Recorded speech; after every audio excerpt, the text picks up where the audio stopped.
Hi, everyone. Welcome to Potluck Food Talks. Today we have a special guest, John Regefalk. He's a chef with a long track record. He's from Sweden, but he has worked for many years in Italy and for the last years in the Basque Country. And he's calling us from the Paris airport. How are you, John? I'm fine. Thank you very much. Thank you very much for having me, Eric. It's a pleasure. Yeah, I just landed in Paris from Lebanon, actually, where I've been doing some work on a project we're doing right now. Nice, great. So today the topic is new Nordic cuisine, and I wanted to talk with you about this because I know you've been lecturing about this at Basque Culinary Center, and also you're Swedish. So first of all, how would you define new Nordic cuisine? What is it, and why is it important? Well, I would say new Nordic cuisine is probably important because of the effect that it has had, like in the rear view mirror. I would say we've been talking about new Nordic cuisine now for basically 20 years. And I would really say I at least notice it has had a big effect on other contemporary cuisines from around the world. So that's why I'm saying in the rear view mirror, I think it has been a really, really important stepping stone as a contemporary cuisine. And it actually, it started back in the early 2000s. And I would say that it's kind of characterized by minimalist presentations, but also this search for kind of going back to the roots and the original flavors of the territory. Even though you might use innovative techniques in the kitchen, but still the focus is always kind of on the ingredients. And I would almost say kind of it's a reinvention or adaptation of a cuisine based on preservation techniques. That's usually what I tell my students as well. We have a lot of preservation techniques, of course, in the Nordic countries as in anywhere around the world, but very, very focused on a lot of fermentation, a lot of pickling and smoking and drying and so on. So, of course, there's a lot of techniques, traditional ones that you can use even in a contemporary cuisine. But I would say the new Nordic cuisine is a little bit different in that way. Instead of taking traditional recipes and giving them kind of a twist, which might be the first approach, the first easiest approach, take a traditional recipe, give it a modern twist, and you're good to go. Instead, what I see happened in the new Nordic cuisine was an exploration of the ingredients themselves as a starting point for innovation, instead of starting from a ready-made recipe from our grandfathers or grandmothers or whatever, Which is what happened. What happened in the new Basque cuisine, that they wanted to take recipes from grandmothers and bring them to high-end restaurants.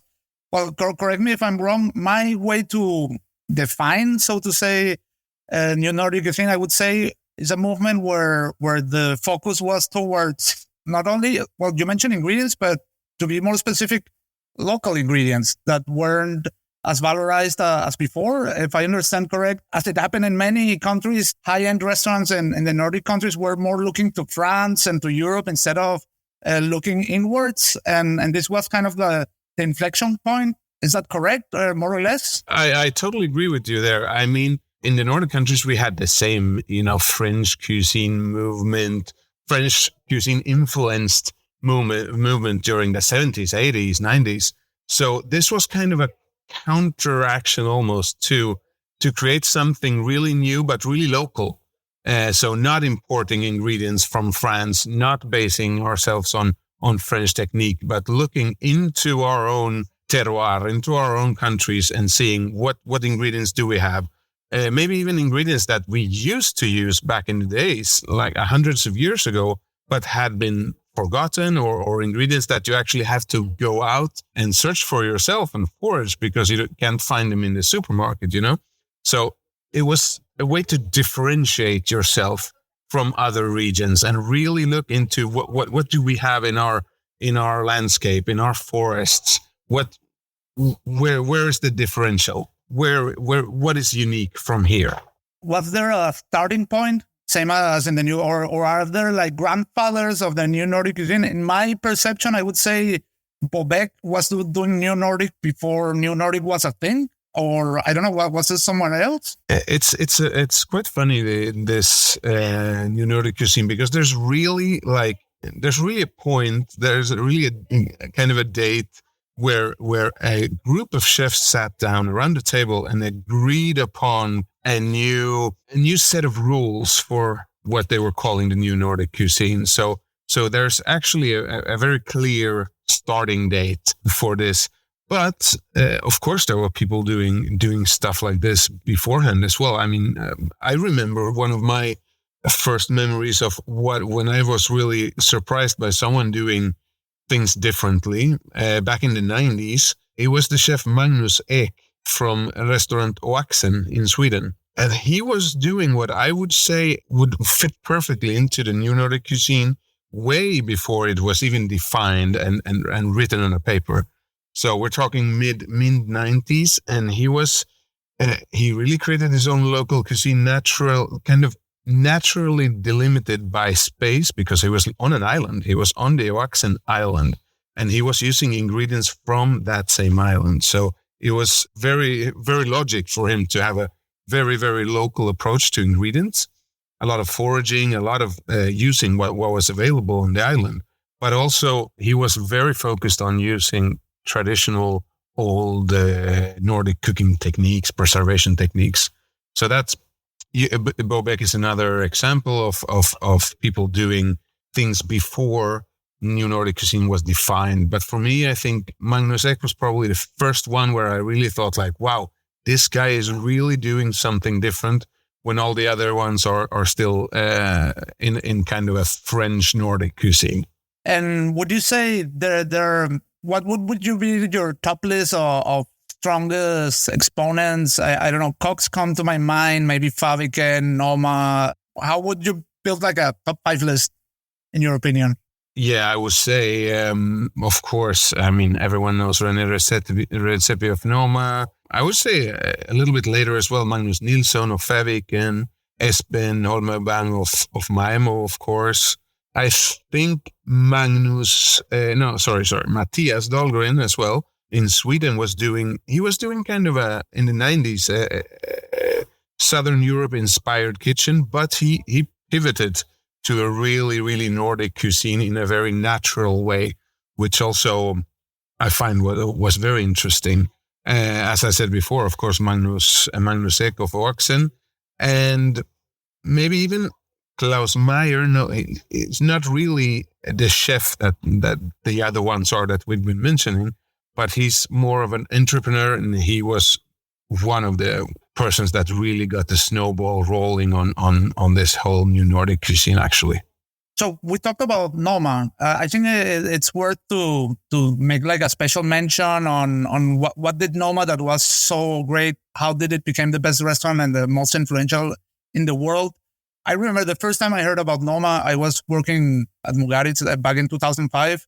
I heard about this place, and one of the first things they said it was that they weren't using olive oil and chocolate because it was not a local produce.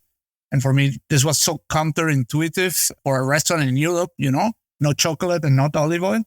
So this really opened my mind to see like, what are these guys doing in Denmark? Well, you've been there eating a couple of times, right? You actually worked there, yeah.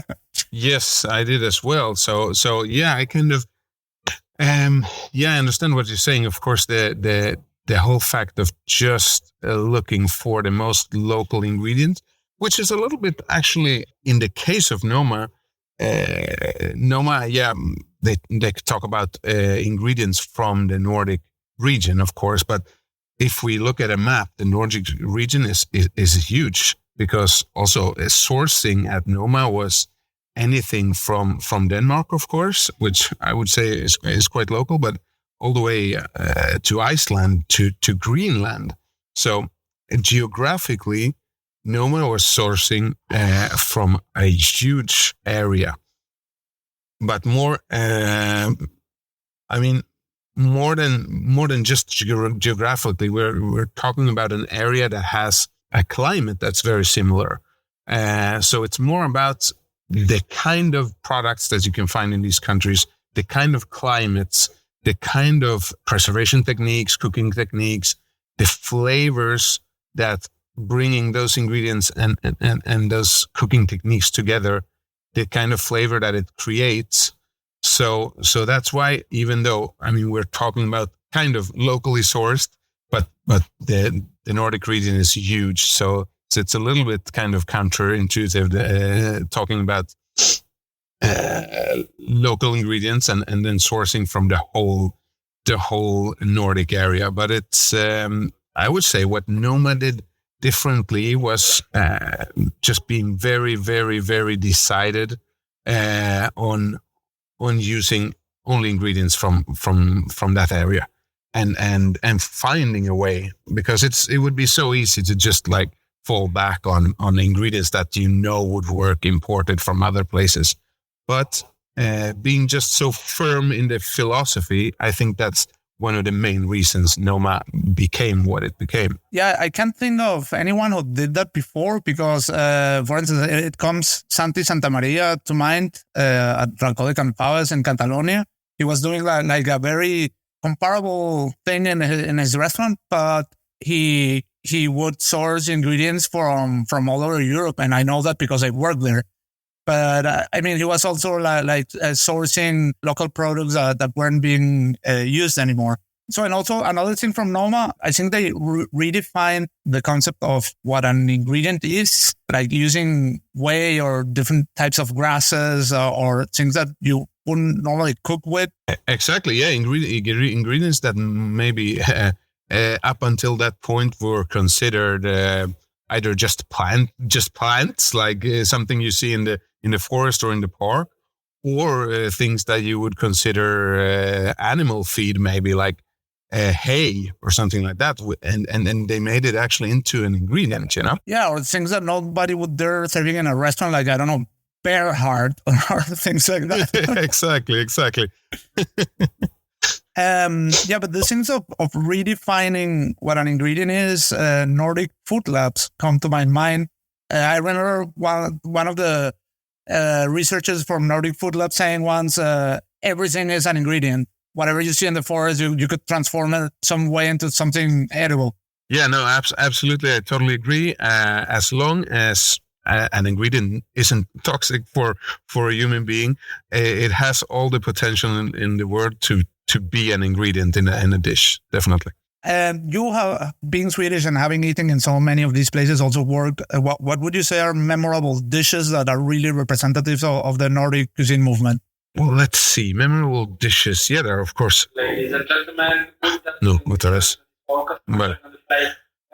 Memorable dishes. Yeah, there are probably too many to list them all. But what comes up now, like that, I would say Noma's pickled vegetable dish with bone marrow and pork jus is one of those dishes that really struck me as well as a unique dish in a way that, because it changes every day. So it's a dish that has a base of pickled vegetables, 6 different pickled vegetables, smoked bone marrow and pork jus, but half of the dish was this actually like the garnishes, the flavors coming from foraged herbs, from flowers.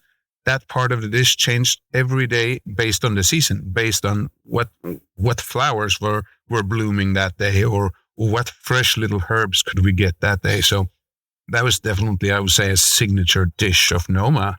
But then also moving on to dishes when Noma started incorporating ants into the dishes, which is probably also like a kind of groundbreaking moment in the new Nordic cuisine, serving, for example, ants on a tartare, on a beef tartare, something that had never really been seen before in the region, actually.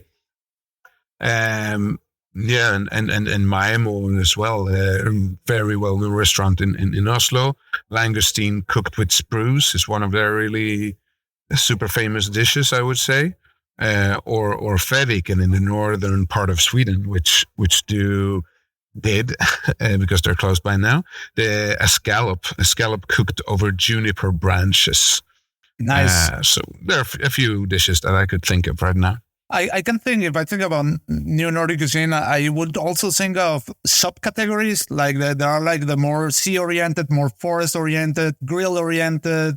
And this brings me to this time and place, which is also like a big statement inside the new Nordic. What would you say time and place is in this context? So time and place is basically one of the first concepts that Noma came up with when they started the restaurant and when they really focused on the local cuisine and the traditions from the Nordic countries. So time and place was basically a wish for that they wanted the client, they wanted the people that sat down at the table to be able to, just by them eating there, just by looking around, just by the atmosphere, understanding what time of the year it was and in which place of the world they were actually seated in a restaurant. So they wanted the menu to be that unique over the course of the year, right? That during the different seasons that you would actually be able to notice through the dishes that now it's summer or now it's autumn. Now it's there's a lot of game meat and mushrooms on the plate. So of course it's autumn. So that was kind of the original thought with the concept of time and place. Could you think of any chefs that are perhaps less recognized, that deserve more recognition, that are really representative of the new Nordic cuisine movement that you would recommend? You actually mentioned before the grilling as a technique, right? As a concept. And there's an interesting chef that has a restaurant in Stockholm that is totally focused on everything that has to do with wood-fired cooking. So this is Niklas Ekstedt of Restaurant Ekstedt in Stockholm. And his restaurant, he doesn't have any electrical devices in his kitchen. It's totally wood-fired. So all the techniques are like grilling or slow grilling or smoking or drying with smoke and so on. And I think it's really interesting. He's done a lot of interesting work for kind of revitalizing ancient cooking methods like that. I actually know the head chef of Ekstedt because I worked with her at Campabas. She's an Argentinian. Oh yeah, that's true. Yeah, now that yeah, Florencia. She's a super badass chef. Yeah. What else? I would probably name drop a few more. Maybe Sasu Larkanon in Helsinki as well. There's a lady called Heidi Bjerkan in Trondheim in Norway who has a restaurant called Credo. Also, extremely very nice local cuisine. Does a lot of sustainability work as well. So she's definitely interesting to check out. In the southern part of Sweden, I would say Daniel Berlin, also a name that might not be as well known as the other ones, but definitely interesting to check out. And abroad, is there anyone doing Nordic cuisine? I know that Claus Meyer opened a restaurant in New York, and also that Aquavit, that is a super old Swedish restaurant in New York that used to be run by Marcus Samuelsson, now pivoted into like a new Nordic thing. Can you come up with any other examples? It's true. Aquavit was a Swedish, like really kind of traditional restaurant in New York, even back in the 90s. And they've also pivoted to a more modern, more contemporary Nordic cuisine. Another one in New York is Aska, which is definitely more towards a new Nordic style of cuisine. I think those would be the examples right now, right? What do you think about that? Does it loses the whole concept of ultra local cuisine doing it in New York or abroad? Or what is your opinion on that? Actually, I think, traveling around the world as well, now during the last years, of course, after this big influence of the new Nordic cuisine, I've seen a lot of chefs and restaurants around the world copying and sometimes even straight off dishes from the new Nordic cuisine. And I think that's the wrong approach of doing it. Of course, they can still be very good, amazing dishes, but it's not linked to your territory. If you're in Latin America or you're in Asia or any other place, it's not really, you only get half the experience. So I think much more than copying a dish straight off, what we could do and what we should do is be inspired by the concept and what we've been talking about the basis of the new Nordic cuisine, right? The going back to the ingredient stage, looking at the ingredient, exploring, analyzing the ingredient, and take it from there and do that on a local level. So go with your own ingredients. Then you can apply as many techniques and from the new Nordic cuisine as you wish, or just think about the concept, right? But use it on your own local ingredients. I think that's so much more interesting than just copying a dish straight off. Okay, my last question is, first of all, is the new Nordic cuisine still alive? And since the kingdom of Ferran Adria in the mid-2000s until now, I think it has been the dominating trend in high-end. Is that still so? Is there a new trend? What can you tell us about that? I would say it's very much still alive. What I see that kind of the transition have been lately is that what might have started off as a high-end, a little bit exclusive cuisine during the first years of the new Nordic cuisine has kind of, trickled down to a very, very normal restaurant, like your neighborhood restaurant level. So actually, I would say in the Nordic countries, it has inspired a lot of chefs that are not doing haute cuisine or high-end exclusive cuisine, but actually chefs in restaurants where any one of us could go any day. And I think that's probably the most positive effect that I've seen, and then for me personally. And also, it has brought a lot of awareness in general to the general public of what our traditions are, what our ingredients look like, what our territory looks like, what foraging is. There's so many aspects that really, I would say, it has brought an awareness to normal people that are not working or are not active in gastronomy. I would say that's probably the biggest effect it has had. But for me, it's very, very much still alive. I mean, there's so many combinations, there's so many ingredients that you can still explore. You can use with any combination of techniques. So it's kind of never ending. You just have to keep going and let there be an evolution to the new Nordic cuisine as well. That's it for this week's episode of Potluck Food Talks. If you like what we're doing, make sure to subscribe to the podcast so you never miss an episode. You can also find us on Instagram and TikTok as Potluck Food Talks. The show airs every Monday.